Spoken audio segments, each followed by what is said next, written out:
Good morning. Ang plano subong makadto sa viral nga Espanyola farm kag mga pididto.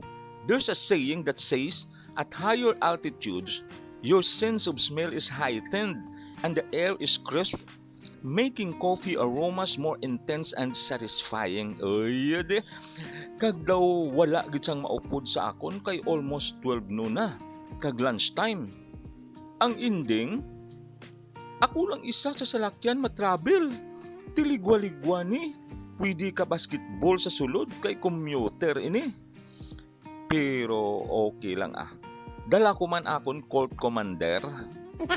Okay, speaking of lunch, dala ko lang diri isa tank full of diesel fuel kag 50 pesos nga para sa kape.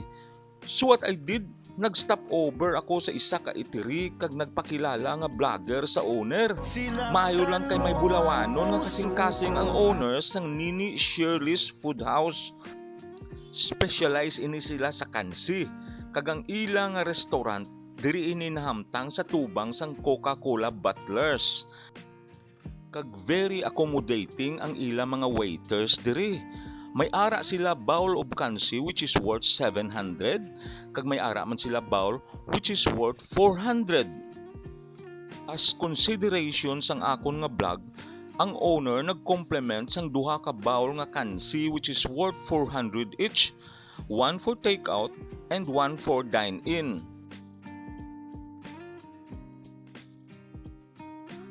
So wala na duro gamo ah. Gatamsak dayon sungad ko higop sang mainit nga kansi. Kag abaw, gauyog-uyogin ang bone marrow sang lukitay. So ano pa nahulat nyo?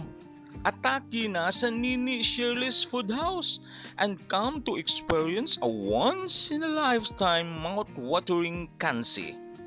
Promise, masaka gid blood pressure nyo dayon.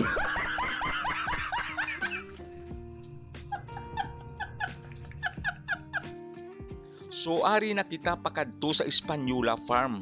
Kag after sang bridge, diretsuhon lang ang dalan pasaka sa tower sa Mount Canlandog. Maagyan mo gid ang barangay hall sa barangay Canlandog. Tuloy-tuloy lang ang dalan hasta makalabot ikaw sa sapa-sapa nga tabukon mo gid para kasaka kapagid. And believe me, hindi friendly ang dalan pakadto sa Espanyola farm. Kag ari na kita diri sa aton objective.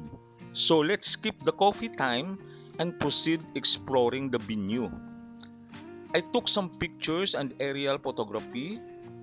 Yes, the place is awesome as you come to embrace the nature, but the travel is not worthy for a Lumi and Batsoy. If you're a cityscape driver, don't go to this place because your driving skills will be challenged by the road conditions. All the people who are seen in this place have exemplary driving skills. So that ends my vlog. Thank you and enjoy watching.